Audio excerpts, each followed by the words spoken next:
Pearson. I am the host of Decisions Now, which is a podcast brought to you by EvalueServe about how to leverage data and AI to improve your business decisions.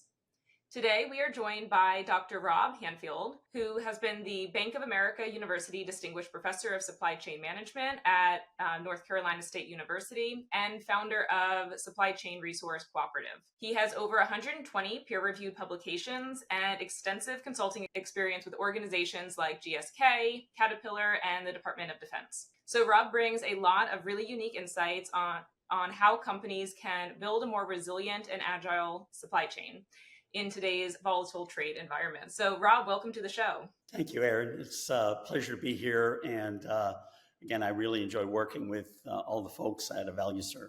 Yeah, well, we're happy that you joined us today, especially given in today's landscape, the global trade environment is seeing a lot of disruption, seemingly on a daily basis, especially with new tariff policies and shifting international relations.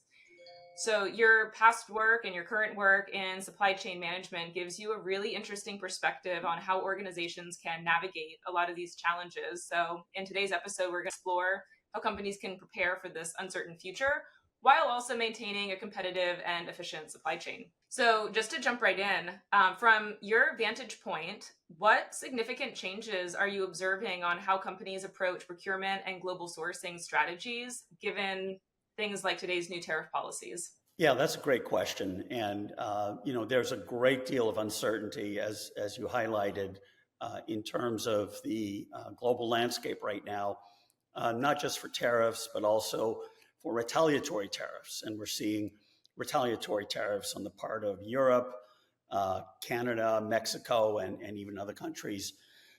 There's also, the administration is also looking at reciprocal tariffs, that is, putting in a tariff that's equivalent to whatever tariff each country has with the U.S. currently. So this is creating a lot of havoc for global supply chain executives, especially in the world of procurement. And it's just very difficult for organizations to be able to, just pivot rapidly. And, the administration seems to suggest that these are going to bring jobs back to the United States, but it's not evident that it is. And there's several reasons for that. First is, let me start with a simple example. And this was, one of our advisors from Lenovo, John Persky, shared this with me. Let's say I produce product A with subcomponents XYZ, and they're all produced in China. So now for final assembly of A, which uses XYZ, if I assemble it in the US and there's tariffs on China, I will still pay tariffs on the components XYZ, but save tariffs on the final transformation cost. On the other hand, if we source from a neutral company and we get XYZ from Vietnam or India, I won't pay any tariffs under today's rules. So the current system is actually set up to discourage U.S. final assembly for the most complex supply chains with lots of component costs and little transformation costs.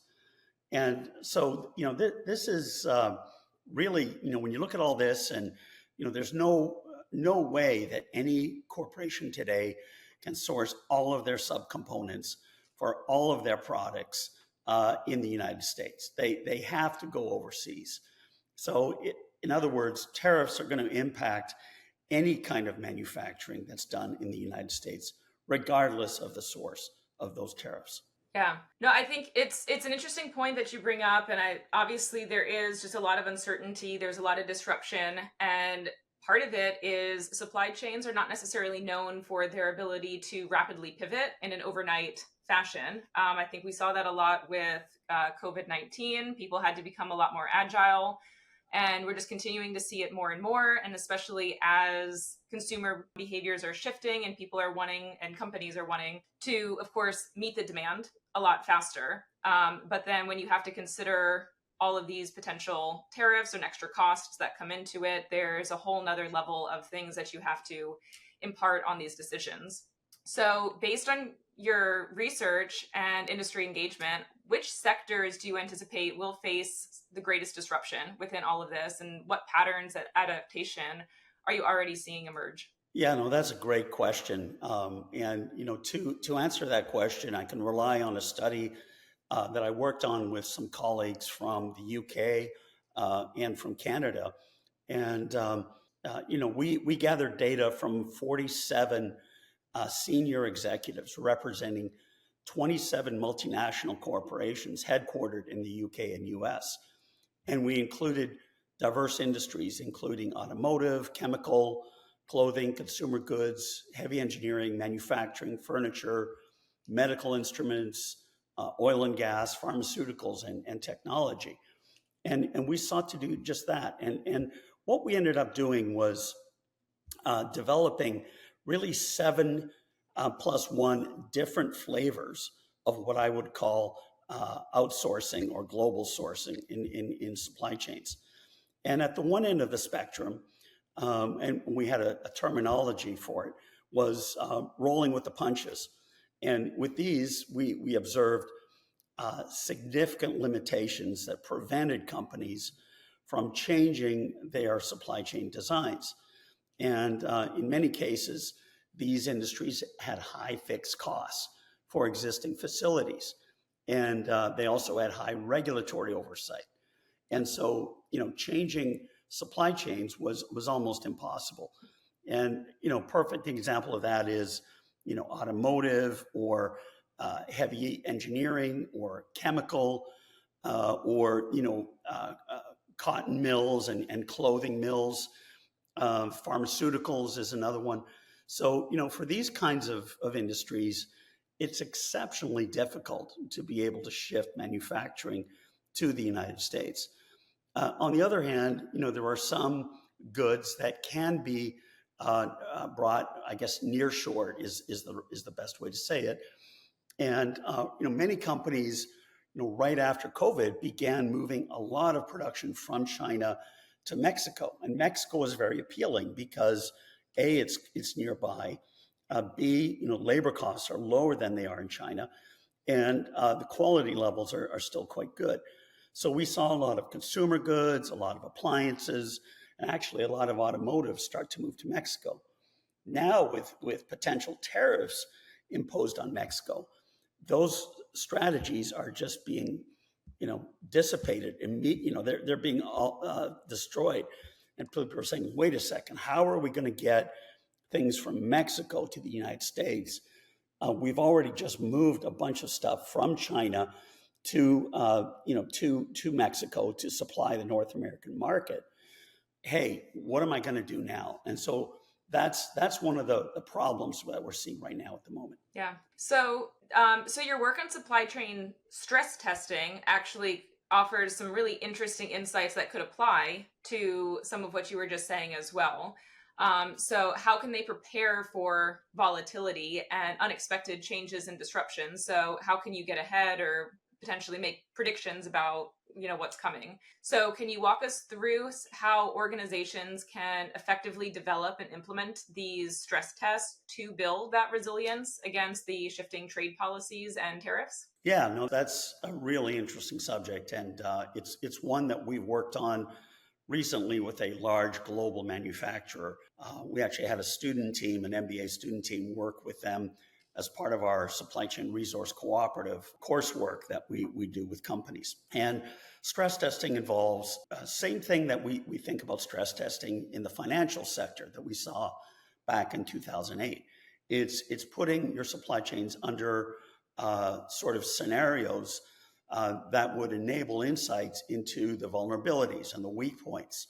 And the way you do that is, number one, you have to first understand who is in your supply base. And that involves what we call supply chain mapping, which is understanding not just who is in your tier one, but who is in your tier two and even tier three. And identifying, first of all, which suppliers there are, who are they, where are they located, and what are they producing that ultimately impacts our final product or our final service. Once you've been able to essentially map out your supply base, and that's no easy task, right? That's not something that you can do magically with AI. It is very challenging. I've been on many of those projects, and it's not easy. But once you've established that, then you can begin the process of what I call stress testing. And stress testing involves something that I like to call disciplined imagination. And the idea is, let's imagine a scenario. Let's imagine a series of scenarios that potentially could really, really, damage, and moreover damage not just us, but our supply chain. And that involves thinking about different potential disasters that might happen, including tariffs, right? Tariffs are definitely something that would impact our supply base. So one of the things we can do then is say, okay, let's imagine a world where, Trump suddenly says, hey, we're going to put tariffs on everybody now, not just Mexico and Canada and China, but the world, right? And what would that do? Or we can say, let's think about, what if there was a cyber hack? And what if they went after the electrical grid in California and shut down the entire California grid? Is that possible? It is. It could happen, right? And so, in each case, after you do that, you would then say, okay, let's look at the impact of that scenario. Let's look at what would happen to those suppliers in that geography, and how long would it take them to get back up? How much would this impact us? Would it impact our revenue stream? Which products would be impacted? What would be the natural outcome of something like that? And then the next phase is important because it's brainstorming possible preventive or mitigation actions. What could we do to prevent that? Well, we could develop secondary sources. We could develop secondary suppliers. We could carry more inventory. We could redesign some of our products to be less dependent on this single source that is located in this particular California geography. Or we could require that supplier to have a business continuity plan to set up generators. So there's a lot of things you can do to prepare for disasters. You don't have to wait until disasters strike. Now, of course, there are some disasters that no one can prepare for. So if there's another tsunami that hits Japan, there's not much we can do about that. And in those cases, we're going to be in bad shape, but so is everybody else.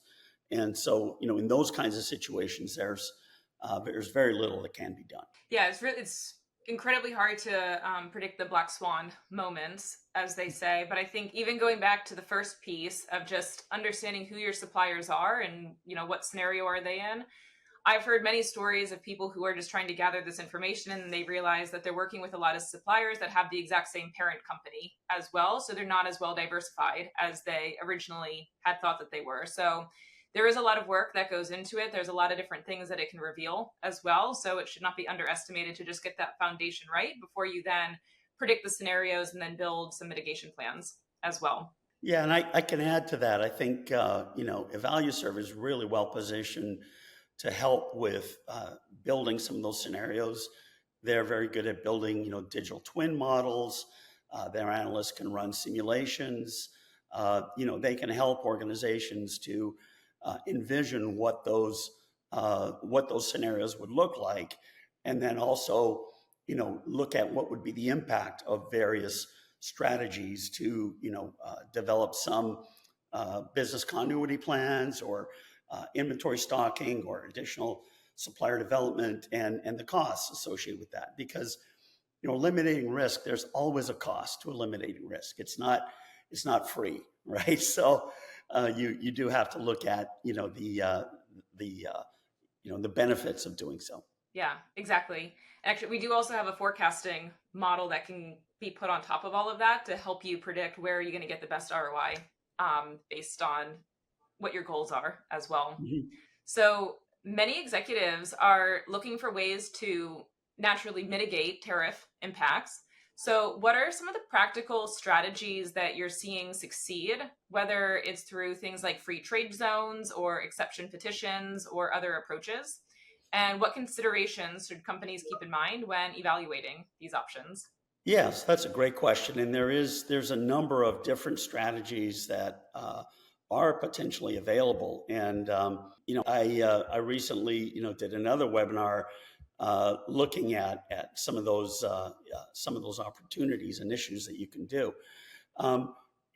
Tariffs are likely coming. I mean, I think we need to sort of face the music. And, there was a panel with the North Carolina Coalition for Global Competitiveness, and, they talked about some of those options. So one is there's a customs document called ATA Carnet, and this allows temporary duty-free and tax-free entry of goods for up to 1 year. But it eliminates the need for temporary importation under bond, but it simplifies customs procedures. Another way is through what we call tariff engineering. So every product has a classification under the harmonized tariff schedule, right? So if we can look at those HTSs and identify, potentially, changing the HTS as maybe a good donated for charity or U.S. goods exported and then returned.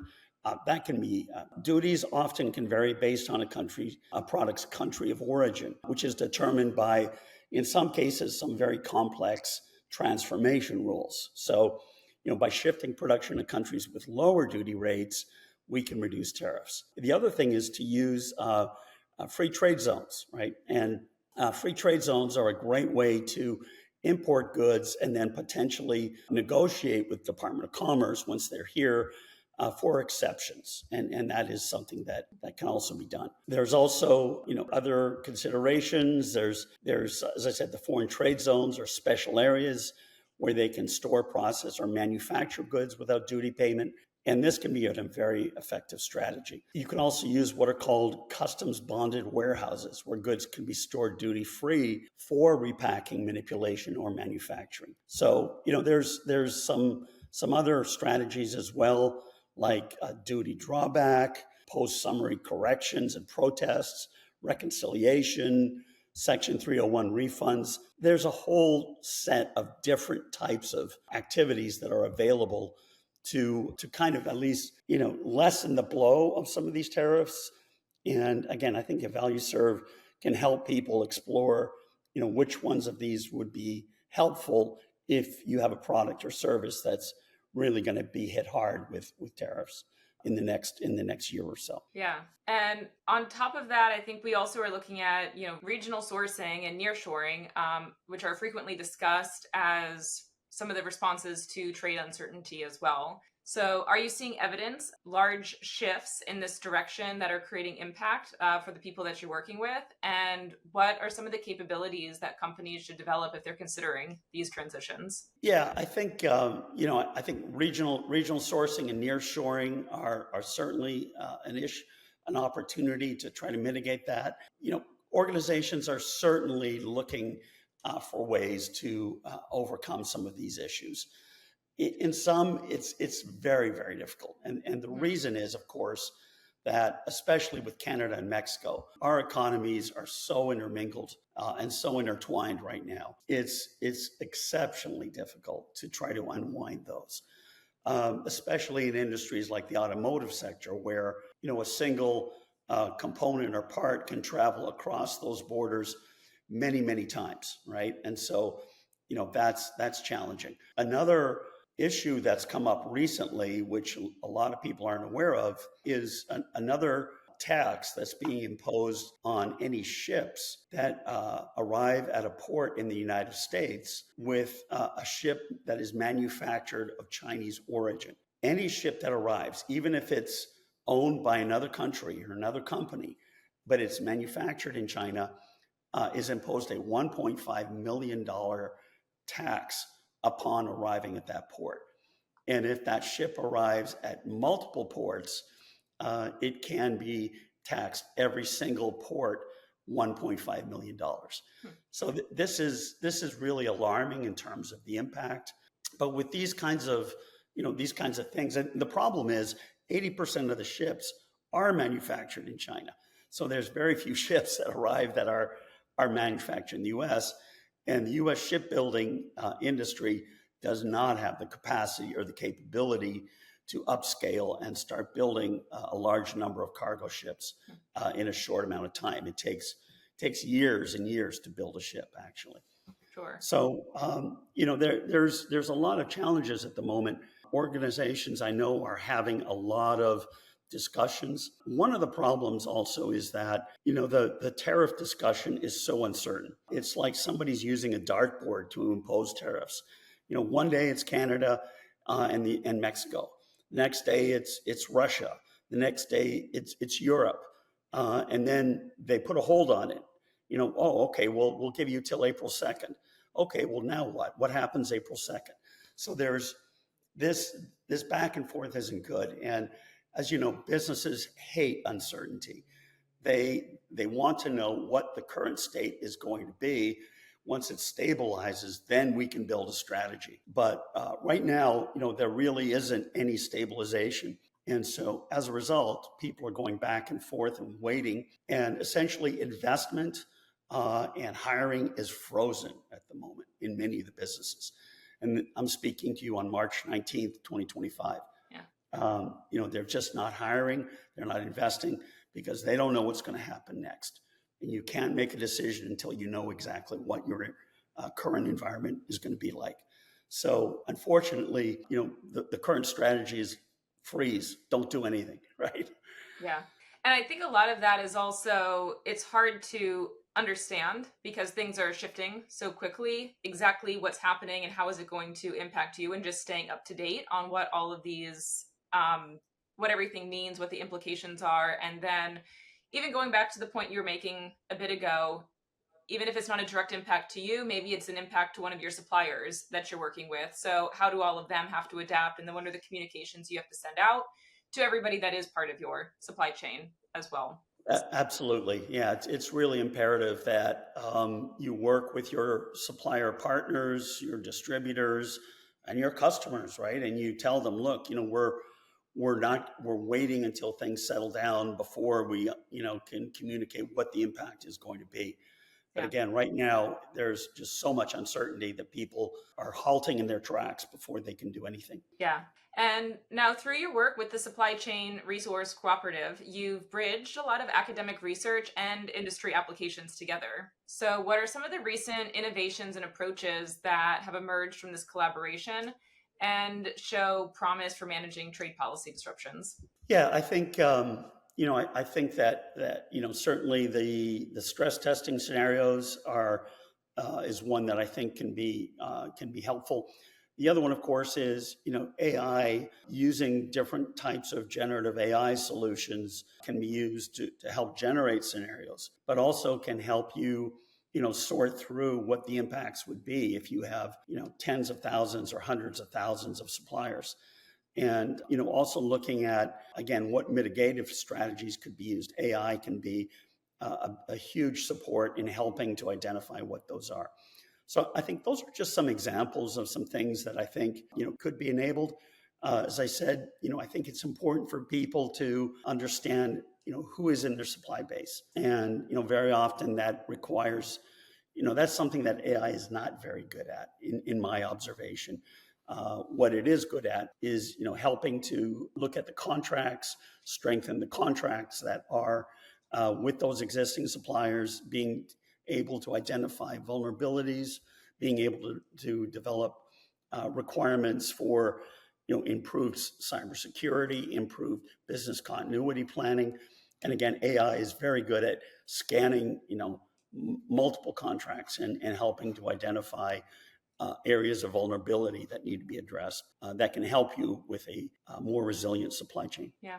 Now, we've spent a lot of time in today's episode talking about, the volatility today and how things are changing on a daily basis. But if we take a step back and we look ahead about 3 to 5 years, how do you envision global supply chains evolving as a response to the continuing trade policy volatility? And what are some of the foundational capabilities that forward-thinking companies should be developing? Yeah, I think as I said, some of the things that people should be thinking about is also nearshoring, being able to consider are there opportunities to try to develop new sources, being able to develop more stress testing capabilities, being able to identify other ways of engaging with suppliers that can be helpful.